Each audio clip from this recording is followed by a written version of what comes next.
Powder వేసుకోవాలి, కొంచెం గరం మసాలా వేసుకోవాలి, వేసుకొని ఫ్రై చేసుకుందాం. కొంచెం లెమన్ జ్యూస్ వేసుకుందాం, లెమన్ జ్యూస్ వేసుకొని ఫ్రై చేసుకుందాం. ఇదిగోండి బాగా మంచిగా బాయిల్ అయిపోయినాయి అన్నమాట వెజిటేబుల్స్ అన్నీ. ఇదిగోండి బాయిల్ అయినాయి కాబట్టి ఆయిల్ మొత్తం బయటకు వచ్చేసింది. ఇదిగోండి ఇప్పుడు మనం ఇంకొంచెం బాయిల్ చేసుకోవాలన్నమాట. ఇప్పుడు మనం ఇంకొంచెం బాయిల్ చేసుకోవాలి. ఇదిగోండి ఇలా బాగా ఫ్రై అయిపోయిన తర్వాత కొంచెం మన రైస్కి తగ్గట్టు వాటర్ వేసుకోవాలి. వాటర్ పోసేసుకొని బాయిల్ చేసుకోవాలి. ఇదిగోండి వాటర్ బాయిల్ అయిన తర్వాత మనం రైస్ వేసుకుందాం.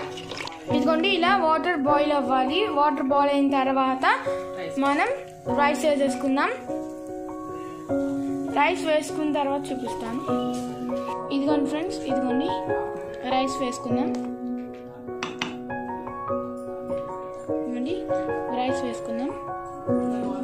బాగా బాయిల్ అయిన తర్వాత ఫుల్ మొత్తం అయిన తర్వాత చూపిస్తాను మీకు.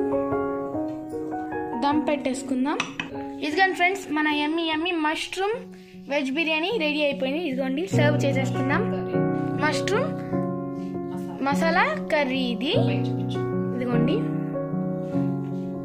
మా వీడియో కనుక నచ్చినట్లయితే లైక్ చేయండి, షేర్ చేయండి, కామెంట్ చేయండి, తప్ప సబ్స్క్రైబ్ చేసుకోండి.